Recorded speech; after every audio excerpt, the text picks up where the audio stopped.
Hello everyone, today's lesson is going to be joining lists. We'll be looking at the concatenation operator, the append method, and the extend method as well. First, with the concatenation operator, if you've never heard of the word concatenate before, is an alternative to adding. So the concatenation operator and the arithmetic operator, they are not the same. Even though they have the same symbol, their properties are quite different. So I have a list of booleans. List 1 contains true, false, and true.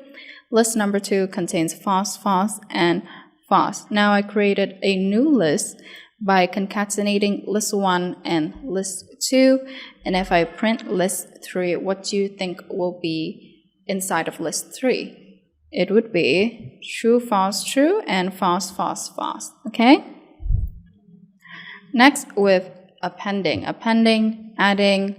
Once again, we have list 1 and list 2. We have our little for loop over here to help with our append for x in list 2. So we're listing all of the values, all of the list elements within list 2, and then we append them to list 1, okay? This yields the same result that we've seen here with the concatenation operator. Next up, and it's a very simple method, list 1 dot extend list 2. So elongate list 1 with the elements found in list 2. So I'm going to have list 1 with B,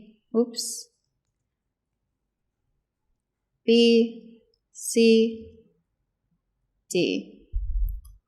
And list 2 is going to be a bunch of floats. 2.5, 6.3, 5.5, and 22.1. Print list 1 plus list 2. So we're going with concatenation first. As I've shown you before, we obviously can do list 3 equals list 1 plus list 2, and then you just print list 3, but you can also just do print list 1 plus list 2 if you don't really want to deal with a new variable. List 1, extend list 2. Print list 1. For x in list 2, append all of the elements in list 2 into list 1. List 1.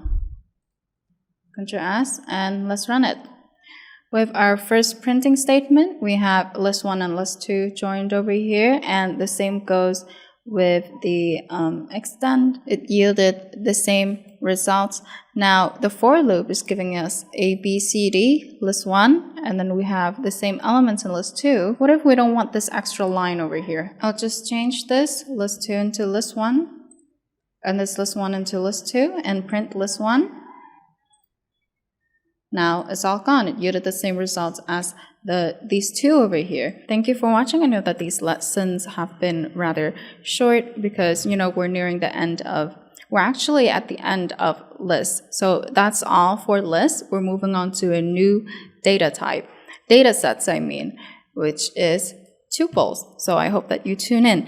Thank you for watching. Don't forget to like and subscribe, and learn today, better tomorrow. Goodbye.